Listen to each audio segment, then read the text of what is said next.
Existem algumas dúvidas acerca do diagnóstico laboratorial da Covid-19. Em que momento se deve solicitar a realização de uma PCR para a pesquisa de um material genético ou a pesquisa de anticorpos, de uma sorologia? Então, no vídeo de hoje a gente vai discutir em que momento a gente vai pedir esses dois exames, trazendo alguns artigos, inclusive um artigo da Nature, e aí a gente traz dados práticos mostrando em que momento acontece a soroconversão. Então, inicialmente a gente vai ter uma explicação da dinâmica viral, da detecção desses analitos, material genético e antígeno, e posteriormente os anticorpos, e a gente conclui com a apresentação desses dois artigos. Queria pedir a vocês, antes de mais nada, curte o vídeo, se inscreve e compartilha com os colegas de vocês, de profissão, de faculdade, para que a gente possa difundir esse conhecimento sobre o diagnóstico laboratorial de várias doenças, ok? Quem tiver dúvida acerca do vídeo, acerca das questões apresentadas, comenta, deixa nos comentários que logo em seguida, imediatamente eu já estou respondendo.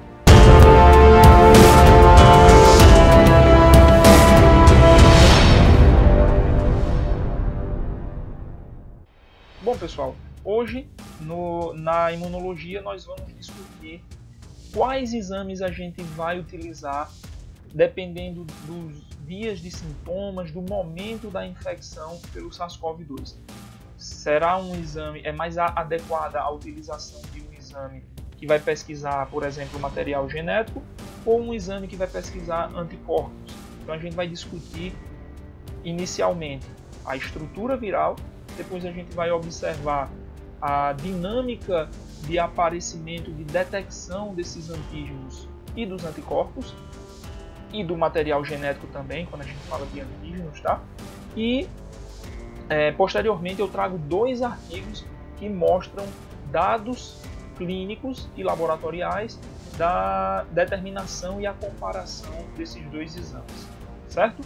Então, iniciando pela estrutura viral, o SARS-CoV-2 é um vírus de RNA, ele possui algumas proteínas estruturais importantes, como a proteína S, que é S de spike, a proteína E do envelope, a N do nucleocapsídeo e a M é uma outra proteína que é da membrana.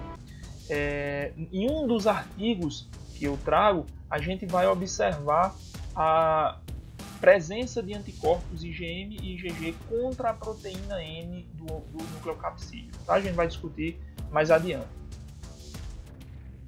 Então, avaliando agora a dinâmica da infecção pelo SARS-CoV-2, a gente obtém esse gráfico aqui, onde a gente tem no eixo Y o nível dos analitos em questão, que a gente vai apresentar daqui a pouquinho, em função dos dias desde o início dos sintomas apresentados. Então a gente vai ter inicialmente a detecção, a presença, o aumento das quantidades desses analitos, no caso o RNA viral, bem como do antígeno viral. Isso é importante porque existem testes como a PCR, a reação de cadeia polimerase em tempo real, para a detecção do RNA viral do SARS-CoV-2, e existem também testes que detectam a presença do antígeno viral. Em ambos, a gente vai utilizar como material o SWAB de nasofaringe e o de orofaringe. Então a gente precisa utilizar esse material em que vai lá na nossa faringe, ou na naso ou na oro, e coleta as células infectadas por esse vírus. Tá? Então, essa coleta, vale salientar que é uma coleta bastante difícil, é uma coleta que existe uma grande possibilidade de você fazer uma coleta numa região inadequada e, consequentemente, isso vai repercutir no resultado final desse teste. Tá? Então, lembrando também que o teste que vai detectar a quantidade de antígeno viral, ele é um teste que acaba tendo uma possibilidade de encontrar menos analito do que, por exemplo, uma PCR que vai detectar o RNA viral, certo? Então tem que levar em conta isso também. Quando a gente vai agora analisar a presença de anticorpos que vão se dar após o aparecimento desse material genético ou do antígeno, então a gente vai utilizar para os anticorpos soro, sangue total ou plasma. Tá? Então a gente não vai utilizar para detecção de anticorpos IgM e IgG suaves de nasofaringe e orofaringe. A gente vai utilizar material que está no sangue. A matriz é sanguínea, seja sangue total, plasma ou soro. Vale salientar também que alguns resultados práticos, isso não foi publicado, mas foram vistos que na prática que há uma melhor, digamos, reação, uma maior reação quando se usa matrizes menos complexas, como soro ou plasma. Utilizando sangue total, devido a ser uma matriz mais complexa por ter células sanguíneas, a gente pode ter um efeito que atrapalha na reação, tá? Isso foram achados práticos da experiência diária. Ainda não foi publicado, mas já vale ter esse pensamento, tá? Esse raciocínio.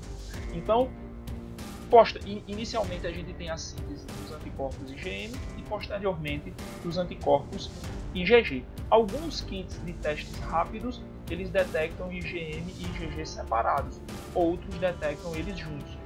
Quando se faz uma sorologia utilizando, por exemplo, ELISA, uma quimioluminescência, aí já pode pesquisar os dois separadamente. São técnicas mais sensíveis, são técnicas mais exatas também e precisas e reprodutíveis também. Ok? Então, para resumir nosso entendimento, no início da infecção, quando a gente tem poucos dias de sintomas, e aí a gente vai cravar mais ou menos esse intervalo daqui a pouquinho, a gente vai utilizar a detecção, vai preferir a detecção de material genético, de antígeno. Após esse meio tempo aí, a gente vai preferir a detecção de anticorpos, tá? Devido a essa dinâmica de aparecimento de material do vírus ou a presença ou aparecimento dos anticorpos. Então eu trago para vocês esse artigo que foi publicado em março de 2020. É um estudo preliminar em ensaios sorológicos de pacientes com a síndrome respiratória aguda grave pelo coronavírus, pelo novo coronavírus, né, pelo SARS-CoV-2, em 238 pacientes admitidos em um hospital de Wuhan, na China. Tá? Então, como resultado desse estudo, tem esse gráfico, essa figura 1, em que ele faz um comparativo entre essa coluna preta, seria o teste PCR em tempo real para detectar o material genético viral. Essa coluna branca seria a pesquisa de IgM e IgG pelo método de ELISA. Tá? Então, observa-se uma diferença na taxa de positividade quando se compara esses dois métodos. E aí a conclusão desse estudo foi que nos pacientes suspeitos, todos eles tinham uma positividade para anticorpos.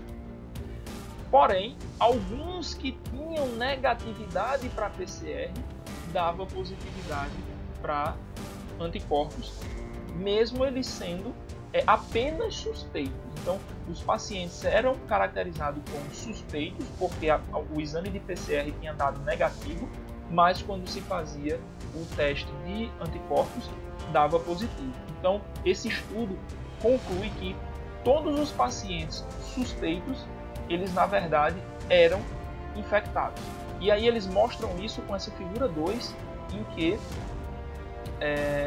eles têm dos 238 pacientes, né, 153 eram confirmados, 85 eram suspeitos, e aí todos eles tiveram uma taxa alta de positividade pelo ELISA. Tá? Essa figura B é uma comparação utilizando a pesquisa de anticorpos, certo? Entre os pacientes, e aí eles veem que não há diferença estatística entre os suspeitos e os confirmados. Então, o entendimento é, desses pacientes, todos os suspeitos foram confirmados com anticorpos. Tinham pacientes que eram positivos pelo PCR e que positivou no teste de anticorpo também, mas tinham alguns PCRs negativos que deram positividade no teste de anticorpos, certo? Esse estudo ainda, ele gerou essa tabela em que ele pegou suaves de orofaringe e nasofaringe de dias variados de vários pacientes. Então eles conseguiram avaliar em torno de 20 dias. Então eles agruparam de 0 a 20 dias e acima de 20 dias de sintomas e compararam a presença do RNA viral, da presença de anticorpos IgM e ou IgG, IgM separados, IgG isoladamente e IgM e IgG juntos, ok? Mas o raciocínio a gente vai fazer utilizando essas duas colunas, a do RNA viral e a do presença do IgM e ou IgG, que é o que nos interessa, tá? Então, observou-se, através desse estudo, que de 0 a 10 dias a gente tinha já alguns pacientes com um pequeno percentual de positividade para os testes de anticorpos, mas que esse aumento era bem mais significante, a detecção dos anticorpos era bem mais significante quando a gente avaliava a partir do 11º dia.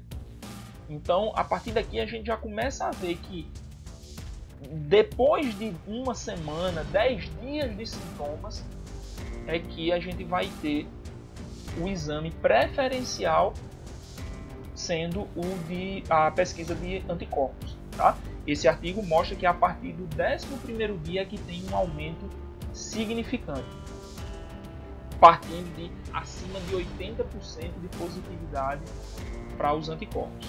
E quando a gente analisa os dados desse artigo em relação ao RNA viral, a gente vê uma dinâmica invertida, que no início, de 0 a 10 dias de sintomas, a gente tem uma alta positividade do PCR, do exame, que detecta o RNA viral, e após os 10 dias, então do 11º dia em diante, a gente vê uma diminuição da reatividade desse exame. Então, a partir daí, eles produziram uma segunda figura em que eles mostram um aumento da positividade dos anticorpos. Essa linha com as bolas vazadas são os anticorpos IgM ou IgG, e essa linha com as bolas preenchidas é o RNA viral. Então, observa-se um aumento da taxa de positividade dos anticorpos IgM ou IgGs ao longo dos dias e uma diminuição da detecção da PCR ao longo dos dias. Então a gente vê aqui que mais ou menos depois do 10º dia, entre o 10º e o 11º dia, a gente tem o cruzamento do aumento da detecção dos anticorpos e a diminuição da detecção da PCR. Então a gente chega já nessa conclusão temporal aí de aproximadamente 10 dias de sintomas que vai fazer o divisor de águas. Ou a gente vai escolher uma PCR ou a pesquisa de anticorpos. Mas isso não significa que se um paciente, por exemplo, com 8 dias de sintomas, 7 dias de sintomas, fez uma PCR e deu negativo e tem fortes sintomas clínicos, isso não significa que eu não possa fazer um teste de anticorpos. Claro que eu posso. E alguns pacientes podem ter abaixo de 10 dias já a detecção de anticorpos, como a própria tabela desse artigo mostrou, certo? Partindo agora para o segundo artigo, a gente observa essa avaliação aí de pacientes com Covid-19, essa avaliação virológica, fazendo uma tradução ao pé da letra. Esse foi um artigo publicado em abril de 2020 e publicado na Nature, uma revista que dispensa qualquer apresentação, é isso? Então esse artigo ele vai falar de várias características do exame, da detecção de anticorpos, e um dos resultados desse artigo é que ele mostra a presença, a soroconversão nos pacientes infectados com SARS-CoV-2. Então, nessa figura 1, na figura D, né, da figura 1, a gente vê que 50% dos pacientes só atingiram uma soroconversão após o 7º dia de sintomas. Então a gente vê aí que com 7 dias de sintomas, apenas metade dos pacientes atingem essa soroconversão, que seria a produção dos anticorpos, a janela imunológica. E 100% dos pacientes infectados, quer dizer, 100% dos pacientes têm a soroconversão, melhor dizendo, né? A gente só atinge aqui com 14 dias.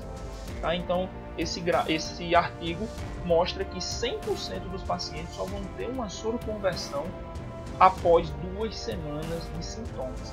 Então, isso nos faz pensar que depois de 14 dias de início de sintomas é que a gente vai ter uma preferência pela detecção de anticorpos. Ok? Então, vários dados internacionais mostram esse raciocínio, que a gente tem que ter em aproximadamente 10 dias de sintomas, de 0 a 10 dias, a gente vai ter uma preferência para a realização do exame que detecta o material genético viral, e após os 10 dias de sintomas, a gente tem preferencialmente a requisição de pesquisa de anticorpos contra o SARS-CoV-2. Então é isso. Espero que vocês tenham gostado.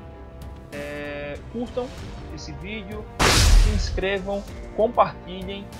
Se tiverem dúvidas pelo que foi dito ao longo do vídeo, deixa nos comentários que prontamente eu já respondo, e aí a gente vai trocando informações acerca dessa pandemia, né, da detecção laboratorial desse vírus que está causando essa pandemia. Ok? Forte abraço e até o próximo vídeo.